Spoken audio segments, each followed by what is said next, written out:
Hello बच्चों, तो कैसे हैं आप सब। आई होप कि आप लोग बहुत अच्छे होंगे, अच्छे से स्टडी आप लोग कर गए होंगे। तो आज हम इस वीडियो में देखने वाले हैं कक्षा 10 का प्रश्नावली 12.3 का क्वेश्चन नंबर 3, जो कि बहुत ही आसान है। बोला है आकृति 12.21 में छायांकित भाग का क्षेत्रफल ज्ञात कीजिए यदि ABCD भुजा 14 सेंटीमीटर का एक वर्ग है तथा APD और BPC दो अर्धवृत्त हैं। ठीक है, आप यहाँ पे आकृति में देख लीजिए। यहाँ पे ABCD वो क्या है जी, वर्ग है, और ये वाला क्या है जी, अर्धवृत्त है। तो हमको ये जो छायांकित भाग निकालना है, मतलब ये जो कलर किया हुआ भाग है उसे क्या करना है जी, निकालना है। तो कैसे निकलेगा, अगर हम इस पूरे वर्ग के क्षेत्रफल में से ये दोनों अर्धवृत्त का क्षेत्रफल घटा देंगे तो ये वाला आ जाएगा कि नहीं, बोलिए आ जाएगा। तो यहाँ पे देखिए हम लिखते हैं सबसे पहले यहाँ पे हल जो दिया है उसको लिख दीजिए। क्या दिया है जी, वर्ग का भुजा दिया है, तो यहाँ पे लिखिए दिया है क्या दिया है जी, वर्ग का भुजा, वर्ग की भुजा। फॉर्मूला क्या होता है जी, ए। यहाँ पे कितना हो जाएगा, भुजा कितना दिया है जी, 14 सेंटीमीटर। मतलब वर्ग का चारों भुजा कितना होगा जी, 14 सेंटीमीटर होगा, क्योंकि वर्ग का क्या होता है जी, भुजा बराबर होता है। ठीक है, कोई दिक्कत नहीं है। तो ये जो वर्ग का भुजा होगा वही क्या हो जाएगा, इस अर्धवृत्त का व्यास होगा कि नहीं, बोलिए। तो यहाँ पे हो जाएगा अर्धवृत्त का व्यास, अर्धवृत्त का व्यास, व्यास यानी डी का मान कितना हो जाएगा जी, ये हो जाएगा 14 सेंटीमीटर। इसका हम त्रिज्या निकालना चाहें तो त्रिज्या का फॉर्मूला क्या होता है जी, त्रिज्या यानी आर का मान होता है डी बटा में 2।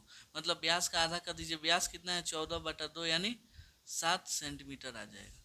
यहाँ पे आपका रेडियस कितना आ गया जी, 7 सेंटीमीटर। कोई दिक्कत, हमको छायांकित भाग का क्षेत्रफल निकालना है, तो यहाँ पे लिखते हैं प्रश्नानुसार, प्रश्नानुसार हो जाएगा छायांकित भाग का क्षेत्रफल, छायांकित भाग का क्षेत्रफल। तो ये छायांकित भाग क्या होता है समझे है ना, ये जो कलर किया हुआ भाग है उसे क्या बोलते हैं जी, छायांकित भाग। ठीक है, तो इसका फॉर्मूला क्या हो जाएगा जी, वर्ग के क्षेत्रफल में से वर्ग का क्षेत्रफल माइनस करेंगे क्या जी, अर्धवृत्त का क्षेत्रफल, अर्धवृत्त का क्षेत्रफल। अब देखिएगा कौगो अर्धवृत्त है जी, एगो यहाँ पे एगो यहाँ पे, दूगो है तो दोनों का निकालना पड़ेगा, तो यहाँ पे 2 से गुणा हो जाएगा, कोई दिक्कत नहीं। वर्ग का क्षेत्रफल फॉर्मूला क्या होता है जी, भुजा इंटू भुजा, यही होता है ना, भुजा गुणे भुजा। यहाँ पे हो जाएगा -2। अर्धवृत्त का फॉर्मूला क्या होता है जी, पाई आर स्क्वायर, अब बाटा में हो जाएगा 2, क्योंकि ये फॉर्मूला क्या होता है जी, वृत्त का क्षेत्रफल उसमें 2 से भाग दे दीजिएगा तो अर्धवृत्त का क्षेत्रफल आ जाएगा।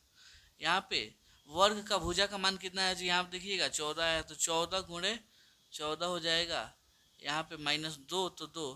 पाई का मान कितना रखना है जी, यहाँ पे देखिएगा तो आपके क्वेश्चन में कुछ नहीं बोला है, तो कुछ नहीं बोला है इसका मतलब 22/7 रखना है, तो 22/7 रख लीजिए। आर का मान कितना जी, यहाँ पे देखिए 7, तो स्क्वायर चल गया तो 7 गुणे 7 हो जाएगा, बाटा में 2 तो 2, कोई दिक्कत नहीं है। यहाँ पे देखिए कोई कटने वाला है, 2 से 2 खत्म हो गया, 7 से 7 खत्म हो गया। 14 गुणे 14 कीजिएगा तो यहाँ पे 14 में 14 से गुणा होगा, तो 4 चौका 16, हर से एक, 1 चौका 4 1 5, 4 एकम 4, और यहाँ पे 1 एकम 1, 6 हो जाएगा। यहाँ पे 5 4 9, यहाँ पे 1, कितना आ गया जी, 196 माइनस 22 और 7, यहाँ पे 22 गुणा में हो जाएगा 7, 7 दूना 14 हो जाएगा, हाथ से 1, 7 दूना 14 1 15 हो जाएगा। कितना आ गया जी, 154।